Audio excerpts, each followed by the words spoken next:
एक समय की बात है, एक व्यापारी अपनी 3 बेटियों के साथ रहता था। व्यापारी को अपनी तीनों बेटियों से प्यार था। एक दिन उसे किसी काम से दूसरे देश जाना था।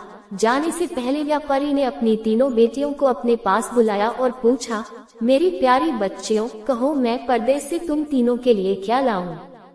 पहली बेटी ने सुंदर कपड़े और दूसरी बेटी ने गहने मंगवाए।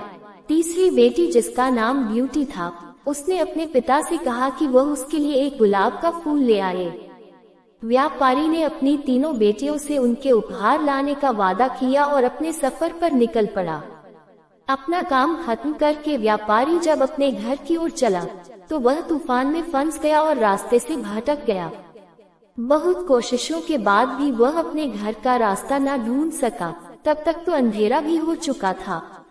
तभी अचानक उसकी नजर एक रोशनी पर पड़ी जो दूर एक महल से आ रही थी। व्यापारी ने सोचा शायद महल में उसे रात बिताने की जगह मिल जाए, इसलिए वह उस तरफ चल पड़ा। जब व्यापारी महल में पहुंचा तो महल में कोई भी नहीं था। उसने हर तरफ देखा लेकिन उसे महल में कोई नहीं मिला। आश्चर्य की बात थी कि खाने की मेज पर कई प्रकार के स्वादिष्ट व्यंजन रखे हुए थे, परंतु उन्हें खाने वाला कोई नहीं दिख रहा था। भोजन को देख व्यापारी की भूख और बढ़ गई थी, इसलिए उसने भरपेट खाना खाया और एक कमरे में मुलायम गेंदों पे सो गया। सुबह व्यापारी ने जब महल के बागीचे में सुंदर गुलाब खिले देखे तो उसे ब्यूटी से किया हुआ वादा याद आ गया।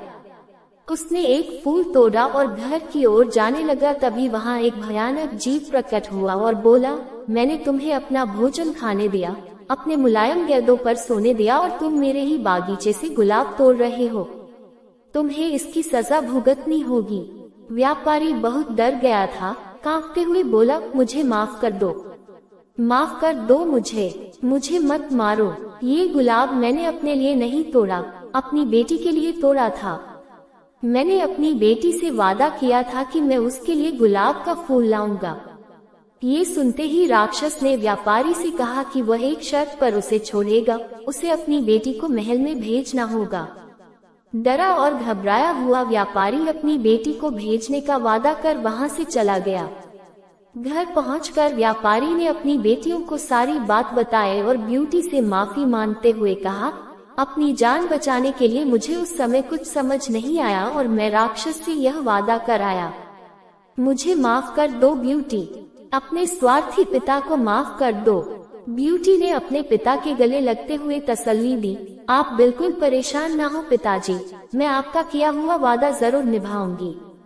ब्यूटी जब महल पहुंची तो बहुत घबराई हुई थी। राक्षस का भयानक चेहरा देखकर वह बहुत डर गई, लेकिन राक्षस ने उसका खुले दिल से स्वागत किया। राक्षस ने उसे रहने के लिए अपने महल का सबसे अच्छा कमरा दिया और जब ब्यूटी आग के सामने बैठकर कढ़ाई करती तब राक्षस उसके पास घंटों तक बैठा रहता और उसे निहारता रहता। धीरे धीरे दोनों को एक दूसरे का साथ अच्छा लगने लगा और वे अच्छे दोस्त बन गए। अब वह दोनों सारा दिन एक दूसरे से बातें करते और खुश रहते। राक्षस को ब्यूटी बहुत अच्छी लगती थी और वह उससे शादी करना चाहता था, लेकिन डरता था कि ब्यूटी एक राक्षस से कभी शादी नहीं करना चाहेगी।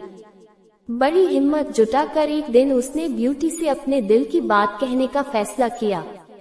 जब वह ब्यूटी के पास पहुंचा तो देखा कि ब्यूटी अपने पिता को याद करके बहुत उदास है। उससे ब्यूटी की उदासी देखी नहीं गई और उसने ब्यूटी को एक जादुई शीशा दिया जिससे वह अपने पिता को देख सके। ब्यूटी बहुत खुश हुई, लेकिन जब उसने अपने पिता को देखा तो वह बहुत बीमार थे। ये देख ब्यूटी ने राक्षस से अपने पिता से मिलने की इच्छा जताई। राक्षस ने उसे पिता से मिलने की इजाजत दे दी और 7 दिन में वापस आने को कहा। ब्यूटी ने तय समय में आने का वादा किया और अपने घर चली गई। ब्यूटी को सामने देख व्यापारी खुश हो गया और जैसे जैसे उसे पता चला कि राक्षस देखने में भले ही क्रूर हो लेकिन वह दिल का बहुत ही नेक और दयालु है, व्यापारी की सेहत और सुधरती गई। परिवार से मिलने की खुशी में 7 दिन कब निकल गए ब्यूटी को पता ही नहीं चला। एक दिन ब्यूटी ने सपना देखा कि राक्षस की हालत बहुत खराब है और जल्दी ही मरने वाला है। अगले ही दिन वह महल वापस आ गई और उसने पाया कि राक्षस बगीचे में बेसुध पड़ा हुआ था, जैसे वह मर चुका हो।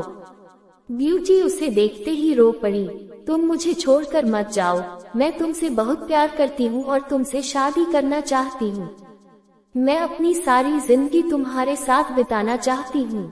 जैसे ही ब्यूटी ने ये शब्द कहे, एक रोशनी ने राक्षस को ढक लिया और जब रोशनी गायब हुई तो भयानक और क्रूर दिखने वाला राक्षस एक खूबसूरत राजकुमार में बदल चुका था। राजकुमार ने बताया कि एक दुष्ट जादूगरनी ने उसे एक राक्षस बना दिया था और सच्चे प्यार से ही उस जादू को तोड़ा जा सकता था। बहुत समय से राजकुमार उस लड़की को ढूंढ रहा था जो उसे उस रूप में प्यार करे जिससे सब डरते थे, जो उसकी सूरत से नहीं बल्कि उसके गुणों को चाहे।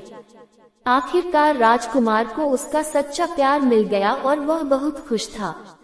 जल्द ही ब्यूटी और राजकुमार की शादी हो गई और वह अपनी गुलाबों सी खूबसूरत दुनिया में हंसी खुशी रहने लगे। शिक्षा, इस कहानी से हमें ये शिक्षा मिलती है कि हमें किसी की सूरत को देखकर उसकी सीरत का अंदाजा नहीं लगाना चाहिए। इंसान का बाहरी रूप सिर्फ दिखावा है, उसका साफ दिल, उसके गुण देखकर इंसान से प्यार किया जाता है।